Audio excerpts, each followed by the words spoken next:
Hello there, and welcome to another A-Strategy briefing. Newsflash. Hello there, yes, newsflash, I'm afraid, because we've now got some news on the National Curriculum Review. Today is the first day of the Christmas vacation, and teachers are away now, schools have all broken up, teachers are all getting a few drinks, and it's a good day to publish bad news. And what they've done is they have published some extra news now on the National Curriculum Review, stuff that we've been waiting for. Michael Gove made a written statement and he's put that out, and you may well have seen in the press the news that they are going to move the dates for the National Curriculum Review back, and I'll explain those dates to you shortly.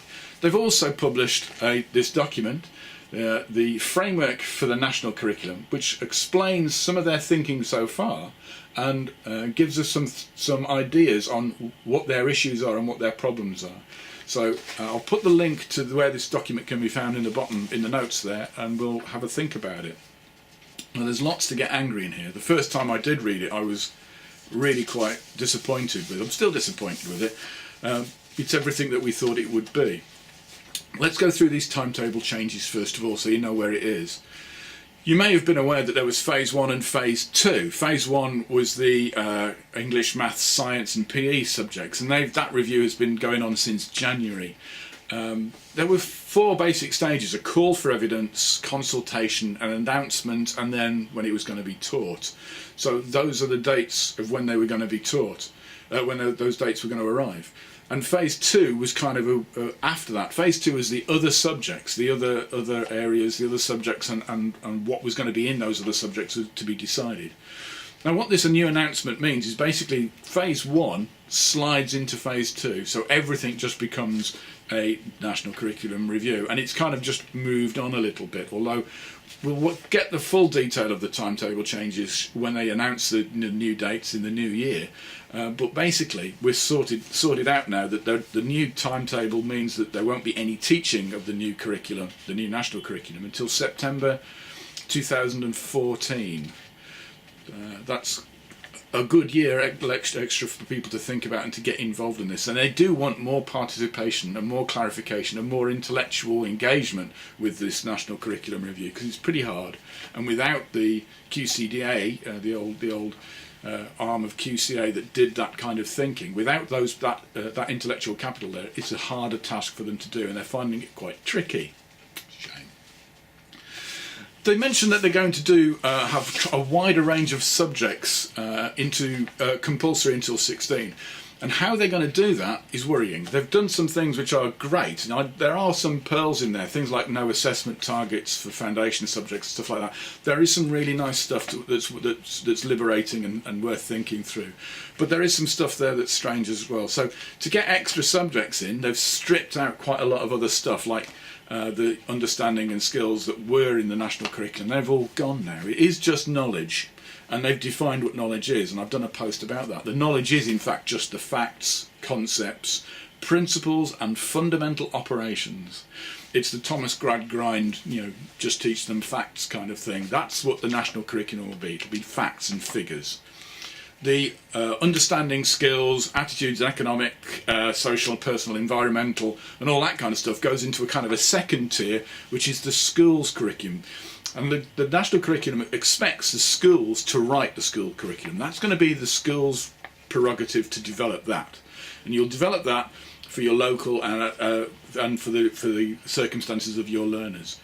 I suspect that we won't. What we'll do is we'll teach the national curriculum and get great grades for all of that, and the school curriculum will get squeezed and squeezed and squeezed and not really be taken that seriously. And underneath the school curriculum, or contained within all that, is another one called the basic curriculum. And the basic curriculum is where your sex education and your careers, work experience, all that kind of stuff lives at the moment. And we're going to put some subjects from the national curriculum into that basic curriculum. So goodbye to design and tech, ICT and citizenship. Basically, they're not going to exist as GCSEs anymore. They're both going to become parts of a basic curriculum which will stretch throughout all of the key stages. And I think as soon as you do that, as soon as you put it out of the national curriculum, it won't exist as a GCSE. So that's pretty much the kiss of death for all of those GCSEs and technological kind of subjects.